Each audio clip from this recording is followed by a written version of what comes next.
show, man. It's Backspin on Sirius XM. Yep. Me and DJ Omanaya in the building. To join us in the building right now from the brand Nubians. And now out on his own, doing his own solo thing with the brand new album, Never Left. My man, Satdat X. Yes, sir. Yes, sir. And bought me a bottle of wine. Had to bring that. What's up, brother? Everything is good, man. Life is good, man. Making some moves. I'm healthy, so I'm able to keep it going, man. And I'm just happy to be here. Yeah, man. How did you come across the whole wine? I remember seeing the thing on the YouTube videos you was doing with the wine connoisseurs. Yeah, well, we got the wine site, the wine videos, True Wine Connoisseurs. That's truewine.tv. And what happened, Ed, was like one day we was in the studio. We ran out of Hennessy. And my man had some wine. It was snowing that day. Nobody felt like going to the store to get no more Hennessy. He had a bottle of wine that I drank, and I just started playing with it. And he filmed it, and a couple of people looked at it. Then we start actually going out, buying a couple of bottles, and we'll film it. Then wine people start sending us bottles. So they would send us their bottle of, like, whatever their favorite or whatever they were selling at the time, and we would rate it and play with it, have fun. Then finally somebody hit us and they was like, look, if you guys are ever serious about making your own wine, holler at me. So we hollered at them, and from there we got the red wine out now. Our grapes are sourced out of the Finger Lakes region. It's the True Wine Connoisseur Red. We got a Riesling out. And, we've been doing it for about a year now. We printed up 500 cases of the wine, and we sold them all. You know what I'm saying?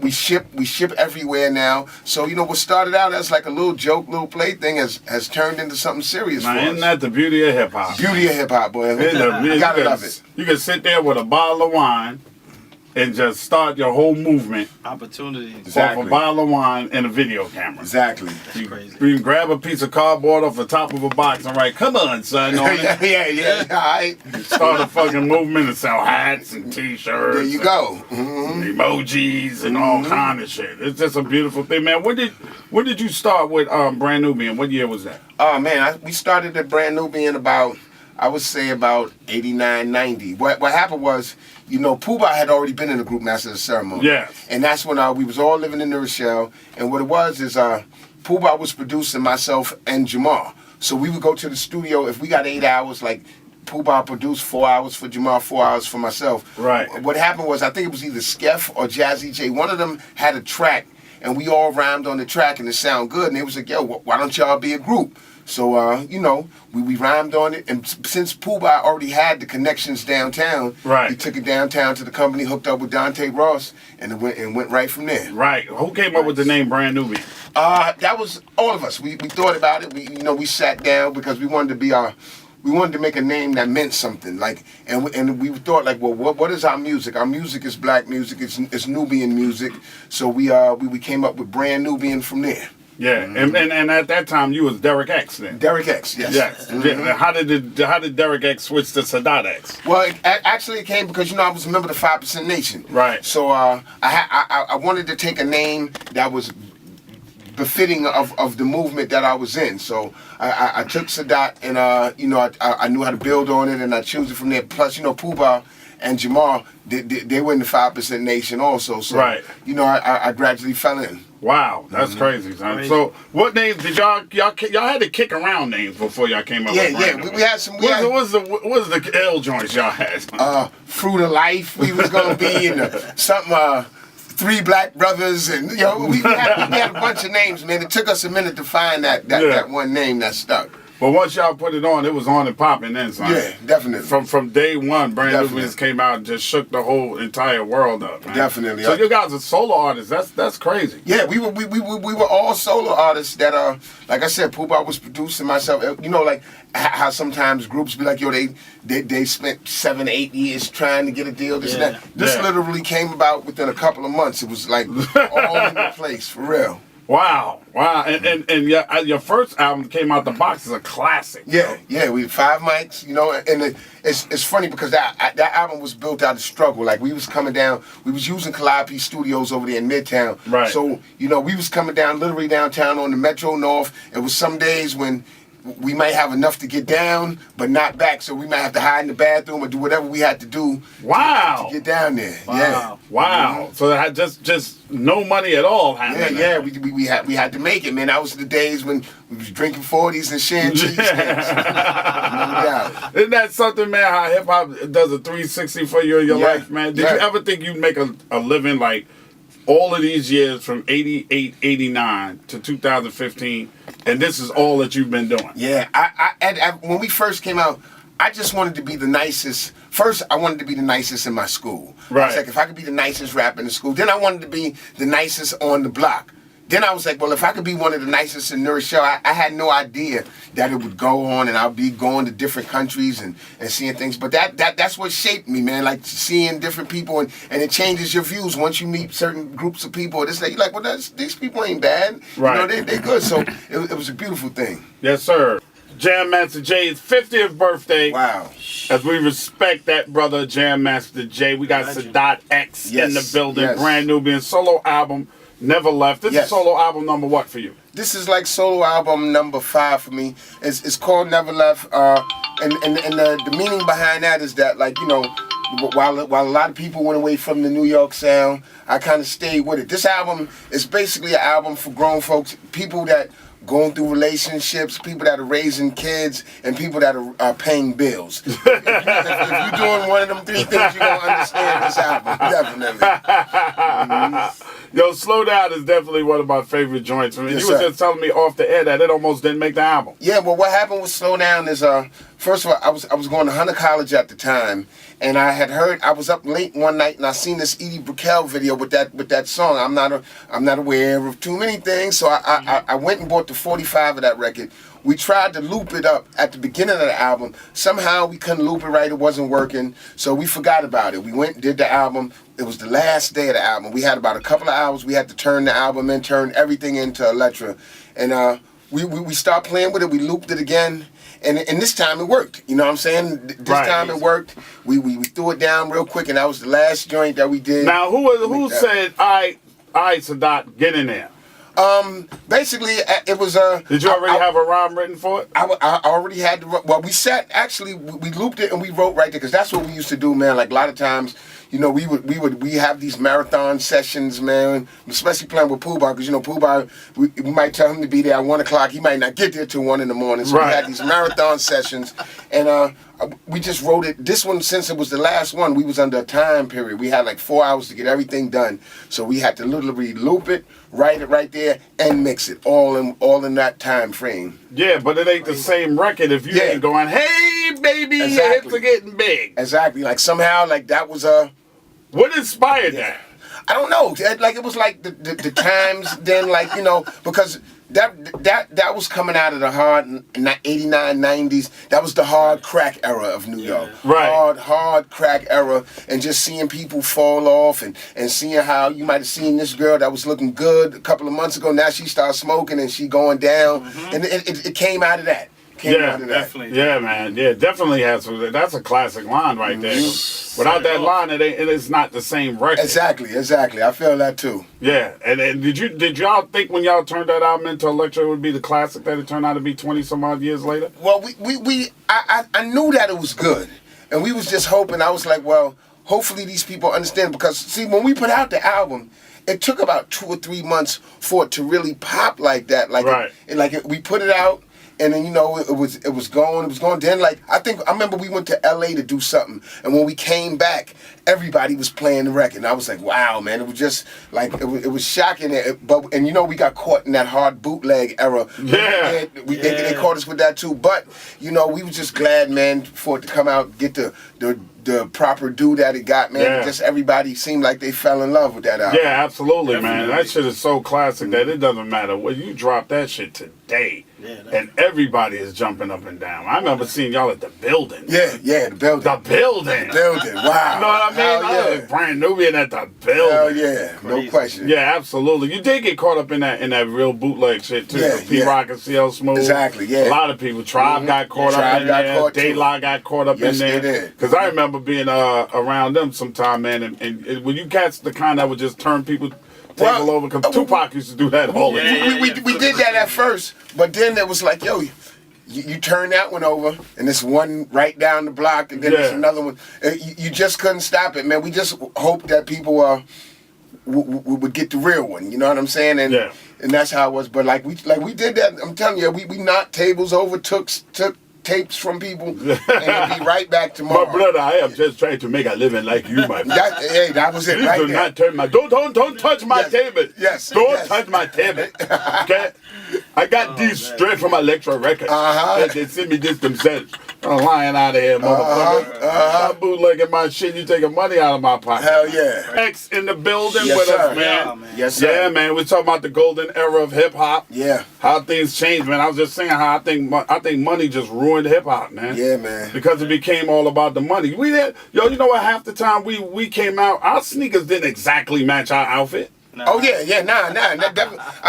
I took when I look back at some of the pictures in my crib, like I remember I looked at a pair. I had on a pair of black and gold Pumas with some light blue pants, and like right. They was Pumas, and that's all that That's mattered. all that matters. And then at that time, man, and you know, this is a classic hip hop radio station, so I can talk about it. If there's any kids here and you feel a certain way about it, you're just gonna have to feel a certain way about it. The music was much better because it was so original. Yeah. And there was nobody that was trying to sound like anybody else. Yep. Everybody was trying to make their own way. Everybody was doing their own thing, and everybody just wanted to be respected on the fact that they was nice. Exactly. Because when you came out, your rhyme flow, the way you flow and the offbeat, and then put a word there, and then you just switch to something else. We was like, wait a minute. Yeah, like, and that came from my love. It was four main. I loved Grandmaster Caz, Cool G Rap, KRS-One, and Rakim, and I loved them dudes and I studied them, but I didn't want to beat them. I was like, I want to be in the place that they're at, but I would never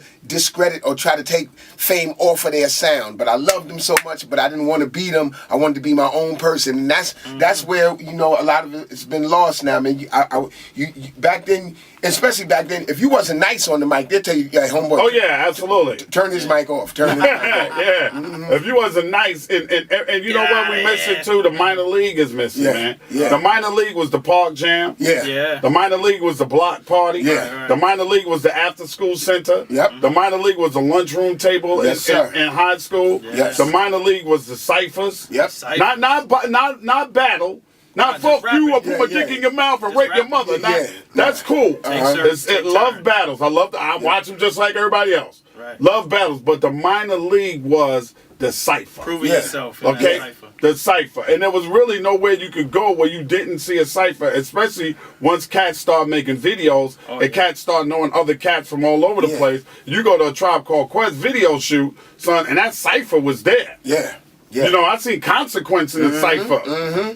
You know, just on Linden Boulevard when they were staying on Nuclear Cleaners, there was a cipher going on down there. Yeah. And that's where cats started, you know, knowing each other and hooking up with each other. You know what else the beauty was? Y'all guys were standalone. Yeah. Like when y'all did the Brand Nubian album, All for One, it was just y'all. Yeah. Yes, sir. Isn't there only one? There's only one feature on there, right? Yeah, like I think Positive K. It's Positive K. Pos K was the only one. And going back to what you said, like my minor league was Pooh Bah coming to get me and taking me, be like, yo, we going down to Jazzy J studio. You gonna rhyme for them? Be ready. That's right. All, be ready. I remember he used to tell me, whenever I come get you, you don't know where we gonna wind up. Be ready. I remember going to First Priority offices out in Brooklyn, and he like, yo, my man spit. Be ready. You know what I'm saying? A lot of these kids now tell me, like, oh, I gotta go. Nah, man, I was always ready. Pooh Bah was like, your first impression is your last impression. Right. Your last impression. And I carried that with me. Whenever I would go somewhere with him, around Bambaataa, around Jazzy J, Cold Crush, whoever Pooh Bah put me in front of, I was always ready. Yeah, absolutely, man. And it always paid off. X Yes, is in sir. the building. Yeah. Got the brand new joint out. It's called Yes. Never Left. Never left. He said it's for people who got jobs. Yeah, paying bills and raising families. That's right. Because you can't talk about the same thing you talked about 20 years ago. Oh, nah, and that's what I tell people. I mean, like, some of them, like when I listen to some of them young kids in the song, they got these happy songs. Those are happy, like, not paying bills yet songs. Yes, You know those what are I'm I live saying? on my mother happy songs. Exactly. You know, Those are songs my son could sing because he don't pay a damn bill. Exactly, you know what I'm saying? So these songs, man, and there's nothing wrong with that. I love my lane, man, and my lane is for us, for people that's grown up in hip hop, that it's no light switch where we gonna turn it on and off when we supposed to stop listening to hip hop. So it's made for that element for these people, like I said, and that's paying bills, that's going through ups and downs in relationships and raising families. Yeah, and there's no expiration date. Yeah. Exactly. On still doing music. Exactly. Right? You should be able to do music for as long as you want to. Rock and rollers do it. All the time. Nobody tell them they got to back out of it. Get out the way, son. Let us get down. They be on the road till they 80. They be on the road till they Selling out die. stadiums. And die right there on the stage and still playing the guitar. Put the guitar in the casket and they still getting busy. So there's really no time for us to stop doing music. Exactly. And stop loving. We still love hip hop. Love it to death. Hip hop has been beautiful.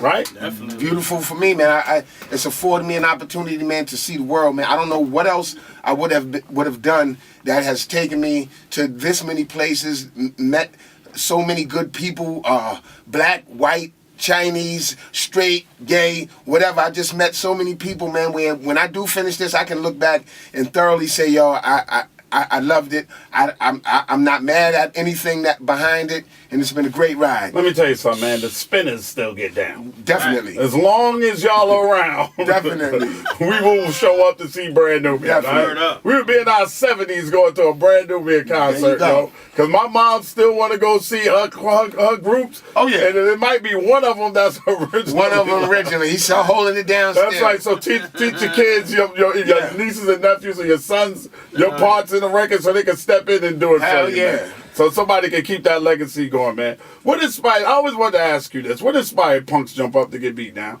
Because y'all sounded like y'all was fucking serious on that record. Well, what inspired that is, you know, that record, that album came off of the breakup of Brand Nubian. That's when Pooh Bah decided to do his own thing, and that record was a record that was a make it or break it for us.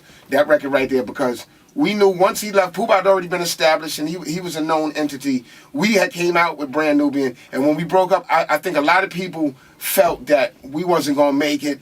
That maybe like, yo, these guys, you know, they broke up from Pooh Bah, what are they gonna have? So that record was made, man, out of just letting people know, hey, we still here. Punks Jump Up to get beat down. We here. It's gonna be another album. It's still gonna be Brand Nubian, and that's where that came out of. But you know, that was a far cry from the kind of stuff that y'all had put out. Hey, brothers and sisters, exactly. we are brand new. We are Brand Nubian. And the next thing you know, one day when I was riding on the train, I had 2 kids walking about the Nubian rain hat fall. He's like, and he asked for it, keep right? talking shit like that. He's gone. That's how it's supposed to be. One day I was on the train and I heard, dude, yo. You did? How you think, how you think Brand Nubian? I don't know, son. They might not be able to do it without Pooh Bah. That came from that. Exactly. Wow. That's word. He's got a cannon that's bad. Similar to the one that I got from my old dad. And you know, like how you go from being nice to everybody to listen, man, we just stomp a fucking butt and over Electra there. they was kind of afraid at that record. They was like, wait a minute, man, this is not like what you guys just put out. Like, are we still cool? Are we good? I was like, yeah, we good. This is just the direction that we going in right now. You know, at the time we was managed by Leo. You know, Leo was like, I don't know. You guys have to. Leo Cohen, you know what I'm saying? So I was like, yeah, Leo, it's gonna be all right. It's gonna be all right. For those who just joining me, I'm talking to Sadat X from the Brand Nubian. Chris stuck up for Chris Lighty, RIP, stuck up for us tonight because we was under the management at the time. He was like, they'll be all right, Leo. Let them do what they do. There you go. What actually led to the breakup of Brand Nubians, and when did y'all decide to come back together? Well, actually, what led to the breakup is like I try to explain to people, we weren't a group for that long. We were a group that came together to do that album. Like I said, we'd all been solo artists, so we were only a group for about a year or two, whatever. And when we was doing the artists, Pooh Bah, you know, had let it be known, like, yo, when we finish, I'm gonna still do my own thing. Y'all should be good, you know. And then I'm not even gonna front to it. It was tensions in the group. It's like a lot of time when you're dealing with three alpha males. Yeah. You know what I'm saying? Sometimes you're gonna butt heads. But it was a situation like when you're in a family with your brothers, sometimes you argue with your brothers. You might even fight with your brothers, but they still your brothers. Sometimes you gotta take a step away from your brothers to come back. And that's basically what we did. You know, we went. It was trials and tribulation period. But like that album that we put out, In God We Trust, that just showed the creativity of me and Jamal, and we went on from there. Yeah, and then what year did y'all decide that y'all wanted to perform together again? Because it had been a while. Yeah, we didn't perform together for about 3 or 4 years. Then in about 97, we came back with an Arista. We did the Foundation album. Yes. And we started. That's when Love Me or Leave Me Alone was on that one. We yes, started sir. doing shows again. And I tell people to this day, like we've been, like they be like, a lot of people like they be like, yo, when you gonna do some more songs with Pooh Bah? This and I'm like, yo, we've been performing together consistently for 20 years. You know what I'm saying? Consistently every month. You know, we got at least 3 or 4 dates to do, man, and it's just, I'm just happy that we came out at the time when we came out. I love these young kids, but I wouldn't have wanted to come out now. I'm happy that we came out when we came out. Yes, sir. Appreciate you being here, too, bro. Thank you, Ed. Brand new album is called Never Left, Yes. man. Yes. How many shows would you say y'all do a year? Brand new. Man, we do, well, I know we do at least 5 to 6, 7 shows a month. So we, wow. We. That's a good life. That's good. Yeah. That's good, man. Yeah, we do a lot of shows, man, and it's like a lot of time people in New York, like it's not too many venues in New York no more for shows like that. But we get around, you know. And I do a lot of solo stuff too. Like I just came back from Russia doing some solo stuff in Europe. So you know, I try to stay on the move. Yeah, they love it over there too. Yeah, it's always. Oh, always. That's a good market. Europe is the best market. Yeah, and now the new market that's opening up now is China. China's opening because China got about maybe 15 cities as big as New York. Right. So like China now, slowly but surely, they've been coming around to hip hop. They pay well and they like hip hop. Check is right. But isn't that kind of crazy for you to be on stage because you've probably been in like so many countries and you can't communicate with them verbally, but they sing your song. Yeah, like they That's so crazy. y'all might have nothing to say. You can't converse, but when that song come on, they know the words of that song. Is it true that Japan is like the politest audience ever? Oh yeah, Japan. I mean, we want this one to take care of you. Are you okay, Mr. Sadat? Do you need? Like, I'm like, am I right, man? I'm good. We don't want to upset you. I'm like, yo, it's good. And see, Japan, boy, you know, they got a lot of cities out there too. And you know, Japan dudes, they come. It's like, especially you seen with the wax, with the vinyl, they'll come buy all the vinyl. They'll come buy all the Nike. So they really embrace the culture. Yeah, like crazy. Yeah, that's a good thing, man. That's a great thing. And the album, how can people get the album? You can get the album. It's out now. It's on iTunes. Never Left Sadat X. It's only, I think it's like $9. I tried to make it cost efficient and affordable for people. And you know, basically, like I said, man, it's just an album that's just dealing with life on a little older basis. I got nothing against the kids, and I love them. If I get some new kids fans, I'll take them. But this is for my core audience that's been following me for these years. And how they get the wine? The true wine connoisseurs. The True Wine Connoisseurs. You can go to my site, truewine.tv, or you can go to truewine@gmail.com. On IG, go to Sadat X, and I got a live link over my bio. You can get it, order it, and we'll ship it to wherever you want it. There it is, man. Appreciate you being here today, brother. Thank you, sir. I'm glad to be here. We're going to get up out of here, man. Keep God first. Everything else will fall into place. I'll talk at you, with you, to you, and about your ass tomorrow. Happy birthday, Jam Master Jay. And I'm going to leave y'all with Love Me or Leave Me Alone by Brand Newbies. It's the Ed Lover Show, and we gone.